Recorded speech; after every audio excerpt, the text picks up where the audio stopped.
Good evening dear student.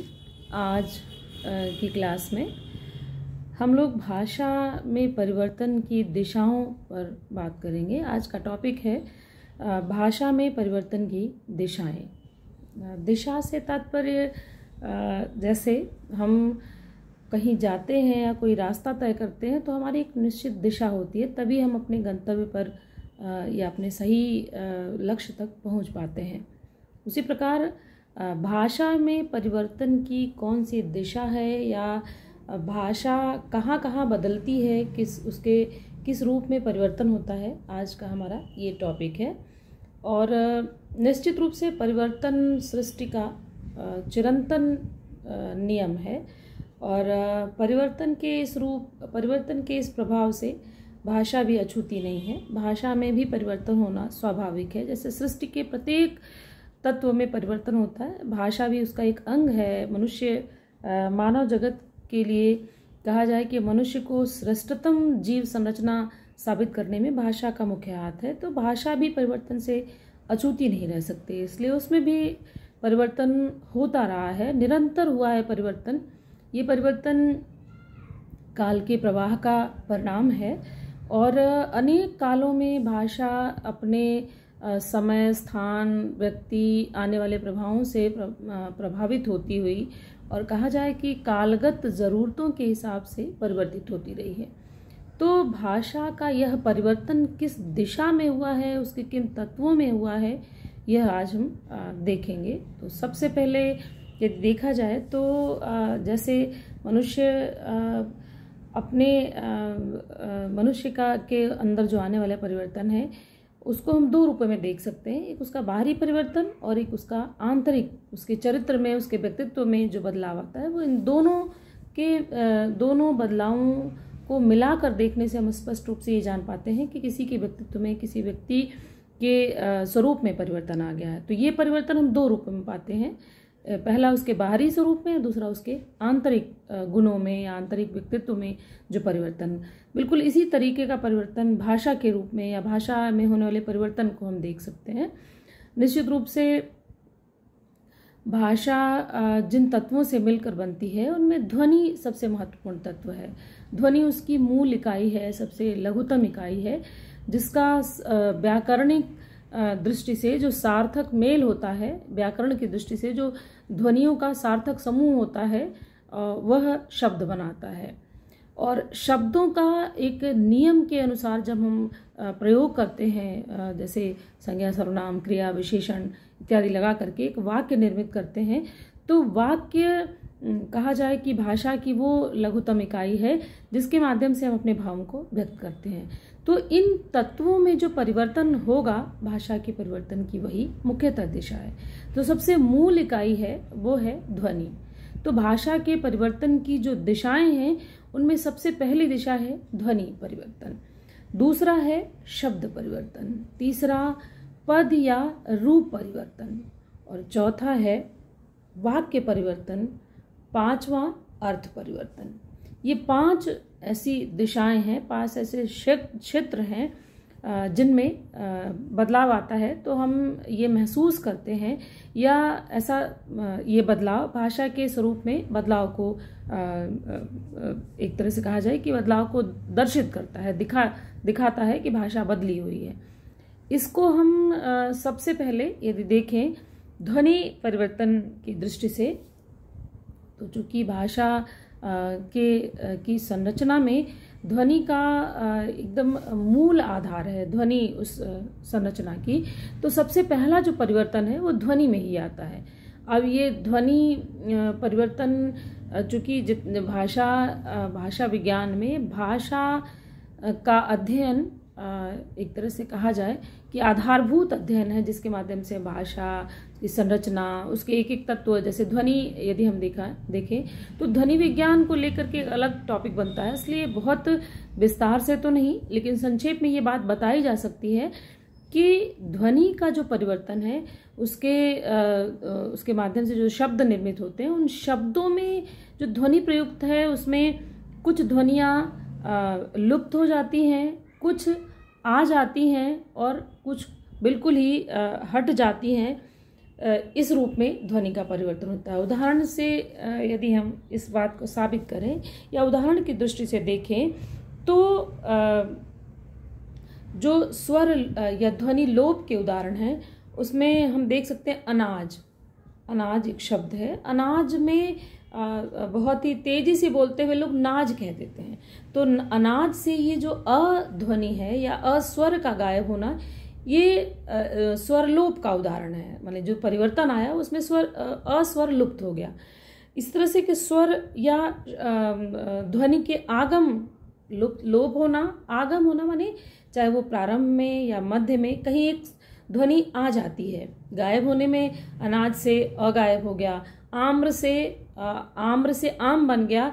आम्र में म में जो रकार ध्वनि है, र ध्वनि है, वो लुप्त होकर के आम बन गया। इस तरह से दुर्वा, दूब जिसे हम कहते हैं आज की भाषा में, दुर्वा, इस दुर्वा से में रकार और आस्वर ये दोनों लुप्त होते हैं, दूब बन जाता है।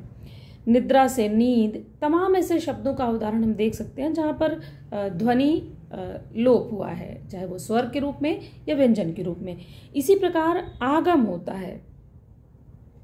आगम में लोप भी और आगम दोनों एक साथ घटित होता है। जैसे स्कंध कंधे को कहते हैं, शरीर का एक भाग है कंधा, और इस स्कंध से जो कंधा बना है, स्कंध में जो स ध्वनि है, स व्यंजन है, वो स गायब होकर के स्कंध में ध में आ स्वर जुड़ गया। तो यहाँ पर लोप और आगम दोनों रूप में ये परिवर्तन दिखाई दे रहा है। ध्वनि का आगम भी हुआ और ध्वनि का लोप भी हुआ। तो भाषा की जो मूल लघुतम इकाई है ध्वनि, उस परिवर्तन को हम इस दृष्टि से देख सकते हैं। ओष्ठ का होठ बन गया, अस्थि से हड्डी बन गई। तमाम ऐसे शब्दों का उदाहरण हमारी भाषा में दिखाई पड़ता है। और प्रारंभ में ही मैंने कहा कि ये परिवर्तन समय के प्रवाह में घटित होता है। तो निश्चित रूप से अस्थि संस्कृत शब्द है या तत्सम शब्द है, संस्कृत निष्ठ शब्द है, और ये संस्कृत से भाषाओं के परिवर्तन की जो प्रक्रिया प्रारंभ होती है, जैसे वैदिक संस्कृत है, वैदिक संस्कृत का रूप बदलता है। पाणिनि उसको अष्टाध्यायी में व्याकरणनिष्ठ करते हैं या व्याकरण के तहत बांधते हैं। उसके बाद जो संस्कृत का स्वरूप आता है वो लौकिक संस्कृत के रूप में आता है। लौकिक संस्कृत से भाषा बदलती है तो पाली आती है, पाली के बाद प्राकृत, प्राकृत के बाद अपभ्रंश।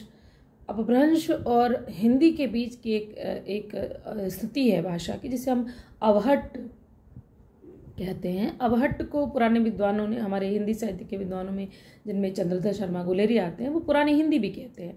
हालांकि अवहट्ट में हिंदी का रूप ज़्यादा है, अपभ्रंश के कुछ रूप अवशिष्ट रह गए हैं या बचे रह गए हैं, जिनके कारण उसको पुरानी हिंदी कहा गुलेरी जी ने। तो परिवर्तन का ये साक्षात प्रत्यक्ष उदाहरण है कि भाषा ने आदिम काल से लेकर आज तक अपने अनेक रूप बदले हैं। अब ये रूप बदलना जो है भाषा का किन किन दिशाओं में हुआ है, ये हमारे आज का विषय है, हमारे वक्तव्य का। तो ये ध्वनि परिवर्तन का जो स्वरूप है, ध्वनियाँ बदलती हैं। जब ध्वनि आगम होता है या ध्वनि का लोप होता है तो निश्चित रूप से ध्वनि हटेगी या ध्वनि आएगी, नए ध्वनि का, नए स्वर का, नए व्यंजन का आगमन होगा, शब्द बदलेगा। दूसरा जो उसका परिवर्तन की दिशा है वो शब्द के रूप में। ध्वनि बदली, जैसे अनाज से नाज हो गया, दुर्वा से दूब हो गया, तो शब्द तो बदला ही, निश्चित रूप से ये शब्द का परिवर्तन है। तो ध्वनियों, चूंकि मूल इकाई ध्वनि है, तो ध्वनि बदलेगी तो उसका अगला जो चरण होगा बदलाव का, वो शब्द के रूप में बदलाव आएगा। शब्द बदलेगा, दुर्वा से दूब बन जाना, या ओष्ठ से ओठ बन जाना, या फिर कार्तिक से कातिक बन जाना, निद्रा से नींद बन जाना, ये सारे शब्द परिवर्तन के उदाहरण हैं। और ये शब्दों में परिवर्तन, ध्वनियों के आगम, लोप या इस तरह के जो परिवर्तन आए, उनके परिणाम स्वरूप शब्द का परिवर्तन घटित होता है।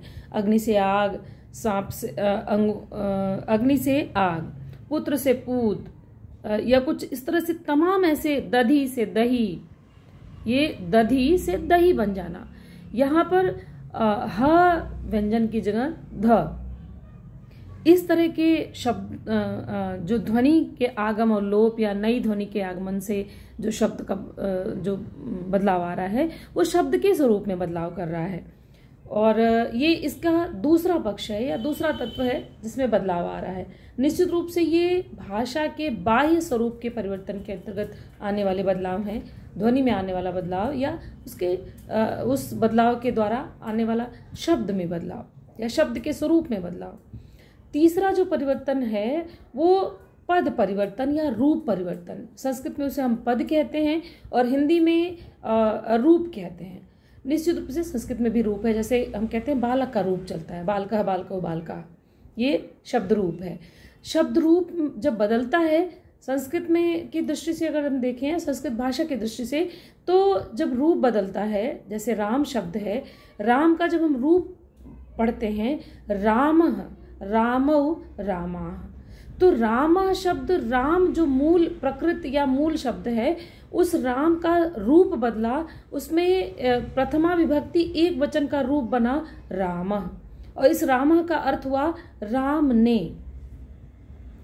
अब हिंदी में जो परिवर्तन आया, संस्कृत में राम हमने कह दिया वाक्य प्रयोग में, तो उसका अर्थ हो गया राम ने, माने जो उसकी विभक्ति है, जो उसका कारक चिन्ह है, वो उस पद के उस शब्द के साथ जुड़ता है तो उसका रूप बनता है। ये संस्कृत का रूप है।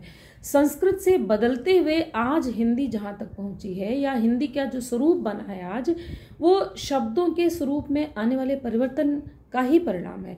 तो ये परिवर्तन इस रूप में आया है कि ध्वनि बदली, शब्द का स्वरूप बदला, और शब्द के स्वरूप में जो हम रूप या विभक्तियां उस शब्द के साथ संयुक्त होते थे या जुड़े होते थे, उसके रूप में जो बदलाव आता था, वो वाक्य में प्रयोग के लायक बनते थे, वो जब हिंदी में आया तो हिंदी में विभक्तियां उस शब्द के साथ जुड़ने के बजाय अलग से लिखी जाने लगी। इसीलिए संस्कृत को संश्लिष्ट भाषा और हिंदी को विश्लिष्ट भाषा, और थोड़ा और सरल रूप में कहें तो संस्कृत संयोगात्मक भाषा है और हिंदी वियोगात्मक भाषा। ये संयोग माने जुड़ना या साथ होना, वियोग माने अलग हो जाना।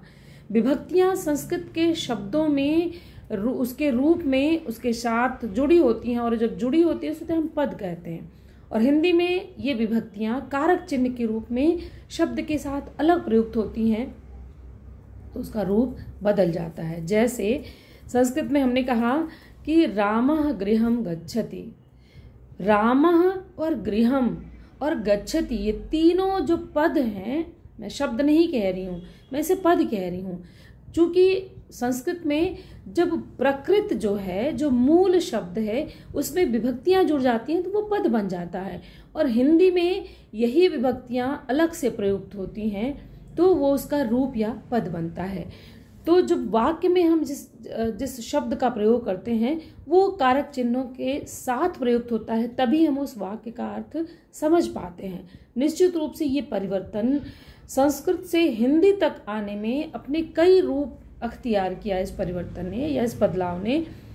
पाली में उसका कुछ और रूप रहा, प्राकृत में कुछ और, अपभ्रंश से होती हुई जब हिंदी तक ये रूप आता है तो ये पूरी तरह विश्लिष्ट भाषा बन जाती है, पूरी तरह वियोगात्मक हो जाती है, जहाँ पर कि उसकी विभक्तियाँ या उसके कारक चिन्ह, जिसे हम परसर्ग भी कहते हैं, वो पूरी तरह अलग, शब्द से अलग लिखे जाते हैं। ये उसका रूप परिवर्तन है। जैसे मैंने वाक्य कहा कि राम घर जाता है, घर जाने का की क्रिया या घर जाने का कार्य किसने किया? राम ने। ये चूंकि अंतर्भुक्त है ये ने विभक्ति, और यहाँ पर ने के प्रयोग का कोई औचित्य नहीं बनता, इसलिए राम नहीं। जब हम प्रश्न करते हैं इस कर्ता से इस वाक्य में कि घर जाने का कार्य किसके द्वारा किया गया, किसने किया, तो राम ने किया। यहाँ पर ने समाहित है इस राम ने। लेकिन कहीं पर ऐसा है कि राम ने भोजन ग्रहण किया या राम ने खाना खाया, तो राम ने कहना पड़ रहा है। राम के साथ ने जो उसका है वो उसका रूप है। ये रूप परिवर्तन संस्कृत से लेकर आज तक जो बदलाव आया है इसे हम रूप परिवर्तन कहते हैं। और ये रूप जब बदलता है तभी, यानी तभी वह शब्द वाक्य में प्रयुक्त होने के लायक बनता है, योग्य बनता है, इसे हम रूप परिवर्तन कह सकते हैं। और जब रूप बदलेगा तो वाक्य की संरचना खुद ब खुद बदल जाएगी। चौथा जो उसका तत्व है, ये भी हालांकि बाहरी तत्व है, बाह्य तत्व है भाषा के परिवर्तन का, जिसे हम वाक्य परिवर्तन के रूप में देख सकते हैं। तो वाक्य तो निश्चित रूप से बदला। संस्कृत में हम कहते हैं रामः गृहं गच्छति, राम घर जाता है। घर जाने का कार्य किसने किया? राम ने। और ये रामः में प्रयुक्त हो गया, राम ने। रामः माने प्रथमा विभक्ति एक वचन का रूप है। प्रथमा विभक्ति जो है, प्रथमा का कारक चिन्ह जो है वो ने है, तो रामः में ही अंतर्भुक्त है। राम का जो रूप है रामः, वो उसमें समाहित है ने। लेकिन जब हिंदी में ये प्रयुक्त होता है तो ये होता है कि राम घर गया। राम कहाँ को गया, किस स्थान के लिए गया है, किस स्थान को गया, तो घर को गया। गृहम जो शब्द है, गृहम जो पद है, वो द्वितीय विभक्ति का रूप है। द्वितीय विभक्ति अर्थात कर्म कारक, और कर्म कारक का चिन्ह है को। और गृहम में ये गृहम जो पद है, वो गृहम में ये को जो विभक्ति चिन्ह है वो अपने आप अंतर्भुक्त है, समाहित है, उसके रूप में मिला हुआ है, इसलिए हमने गृहम कह दिया। और वाक्य गच्छति गम धातु का कहा जाए कि अन्य पुरुष कर्ता के लिए प्रयुक्त होने वाला एक वचन का रूप है। गच्छति में उसकी सहायक क्रिया भी जुटी हुई है, जाता है, राम घर जाता है। तो जाता है वर्तमान काल की जो क्रिया है, इस क्रिया में जो है सहायक क्रिया जुड़ी हुई है वो भी इस गच्छति के साथ संयुक्त है। जबकि हिंदी की जो वाक्य रचना है उसमें ये परिवर्तन आया कि राम घर जाता है। जाने की क्रिया के साथ है सहायक क्रिया प्रयोग करते हैं हम अलग से, तब जाकर के इस वाक्य की संरचना पूरी होती है। इस तरह से अनेक किसी भी वाक्य का उदाहरण हम देख सकते हैं कि ये परिवर्तन जो आया वाक्य संरचना में संस्कृत से लेकर के हिंदी तक आते हुए, हिंदी तक आकर के और भी परिवर्तन आए हैं वाक्य रचना में। और ये तो समय के प्रवाह के अंतर्गत आने वाले परिवर्तन है। और आज की दृष्टि से अगर हम देखें तो हिंदी की वाक्य रचना अंग्रेजी वाक्य रचना से भी काफ़ी हद तक प्रभावित हुई है, जिसमें हम किसी के कथन को इन्वर्टेड कामा क्लोज करते हुए लिखते हैं, या इसके अलावा और भी तुम घर जाओगे या कुछ इस तरह के जो प्रयोग हैं, तमाम ऐसे प्रयोग हैं जो हम अन्य भाषाओं से प्रभावित होकर के भी अपने भाषा में, अपनी बोली जाने वाली भाषा जिसे हम हिंदी कह सकते हैं, अन्य भाषाओं का भी उदाहरण हम ले सकते हैं जिसमें ये परिवर्तन दृष्टिगोचर होते हैं। अंतिम जो दिशा है, अंतिम जो क्षेत्र है, अंतिम जो तत्व है परिवर्तन का, वो है अर्थ परिवर्तन। और यह इस परिवर्तन की प्रक्रिया का आंतरिक परिवर्तन है, अर्थ में आने वाला परिवर्तन। अब ये अर्थ परिवर्तन एक अलग टॉपिक बनता है भाषा परिवर्तन में। संक्षेप में इस परिवर्तन को हम देख सकते हैं कि अर्थ में परिवर्तन किस रूप में आता है। ये अर्थ परिवर्तन की 3 दिशाएं हैं, 3 क्षेत्रों में परिवर्तन आता है, ये 3 रूपों में परिवर्तन आता है, जिसे हम अर्थ विस्तार, अर्थ संकोच और अर्थादेश, इन 3 रूपों में परिभाषित कर सकते हैं, या इन 3 रूपों में देख सकते हैं अर्थ परिवर्तन की इस प्रक्रिया को। और ये भाषा के में होने वाले परिवर्तन के आंतरिक स्वरूप को दर्शाता है, या उसके आंतरिक रूप में आने वाला परिवर्तन है अर्थ परिवर्तन, जहाँ पर कि शब्द का अर्थ बदल जाता है। किस रूप में बदलता है, ये उसकी 3 दिशाएं हैं, अर्थ विस्तार, अर्थ संकोच और अर्थ आदेश। तो सबसे पहला जो है अर्थ विस्तार, इस अर्थ विस्तार को हम इस रूप में देख सकते हैं, कुछ शब्दों के उदाहरण के द्वारा हम इसे देख सकते हैं।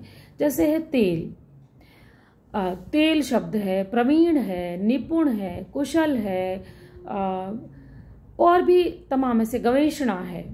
ये सारे शब्द अर्थविस्तार की प्रक्रिया को सूचित करते हैं। अर्थविस्तार का तात्पर्य है अर्थ का विस्तृत क्षेत्र में प्रयुक्त होना। और कुछ ऐसे शब्द जिनका उदाहरण मैंने दिया अभी, जैसे कि कुशल शब्द है। कुशल प्राचीन काल में या जब आश्रम पद्धति में शिक्षा प्रदान की जाती थी विद्यार्थियों को, तो गुरु आश्रम में रहते हुए विद्यार्थियों को अपने दैनिक जीवन के सारे कार्य करने पड़ते थे और अपने गुरु के लिए यज्ञ हेतु कुशाओं को लाने का कार्य भी शिष्य करते थे। तो कुशा लाने में जो विद्यार्थी, जो शिक्षार्थी या जो बटुक अधिक दक्ष होता था या कहा जाए अधिक अच्छे तरीके से कुशा लाने में सक्षम होता था, उसे कुशल कहते थे।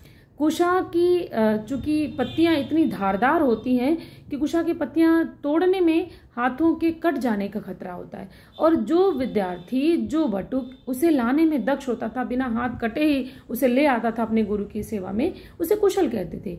लेकिन अर्थ विस्तार की प्रक्रिया, माने जो कुशा लाने में निपुण था, कुशल था, उसे ही हम कुशल कहते थे उस समय। किंतु विस्तार इन अर्थों में हुआ कि आज किसी भी कार्य को करने में यदि व्यक्ति दक्ष है तो हम कहते हैं कि वो फला कार्य करने में बहुत ही कुशल है, वो पढ़ने में कुशल है, वो खेलने में कुशल है। यानी कुशल जो शब्द किसी एक खास अर्थ में प्रयुक्त होता था, एक निश्चित अर्थ में कुशल आने की दक्षता को द्योतित करता था, अब उसे हम विस्तार अर्थ में, कई मतलब बहुत सारे अर्थों में जो किसी भी कार्य करने में दक्ष है, हम उसे कुशल कह देते हैं। इसी प्रकार एक और शब्द है जो सीमित अर्थ में प्रयुक्त, कई सारे ऐसे शब्द हैं, हजारों ऐसे शब्दों का उदाहरण हम देख सकते हैं। कुछ एक को आज मैं समझा दूं कि इसी तरह प्रवीण शब्द है।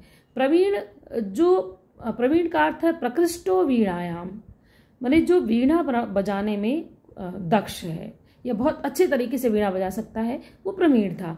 किंतु आज हम इस प्रवीण शब्द को किसी भी, वह पढ़ने में प्रवीण है, वह अन्य किसी भी कार्य की जो दक्षता है उसे हम कह सकते हैं कि वह इस कार्य में प्रवीण है। ऐसे तमाम उदाहरण दिए जा सकते हैं अर्थ विस्तार के। इसी प्रकार अर्थ संकोच है।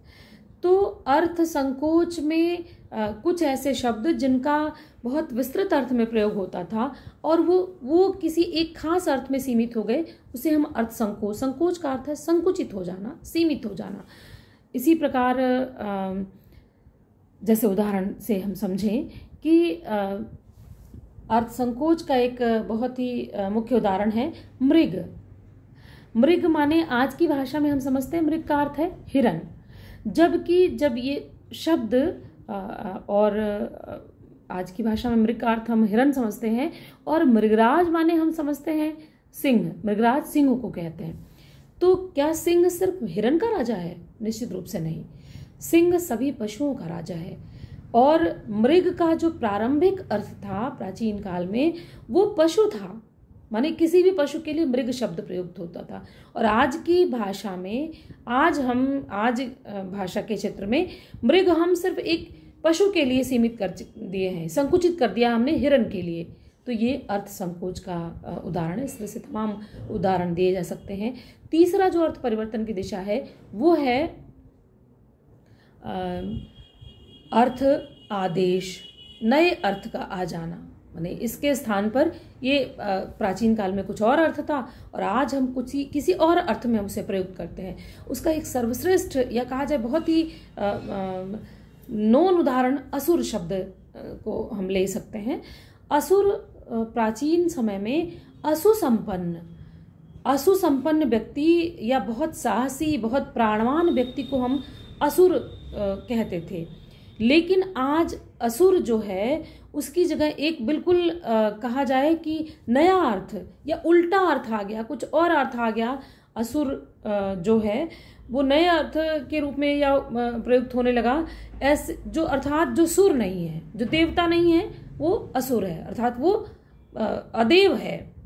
माने कहा जाए कि देवेतर प्राणी है, या इसे सीधे सीधे हम कहें राक्षस के अर्थ में ये प्रयुक्त होने लगा। तो ये नए अर्थ का आदेश हुआ जिसे हम अर्थादेश कह सकते हैं। तो स्टूडेंट्स, आज का जो हमारा विषय था भाषा में परिवर्तन की दिशाएं। तो इन 5 दिशाओं में, जिनमें बाह्य परिवर्तन, जिन्हें हम बाह्य और आंतरिक दोनों रूपों में देख सकते हैं।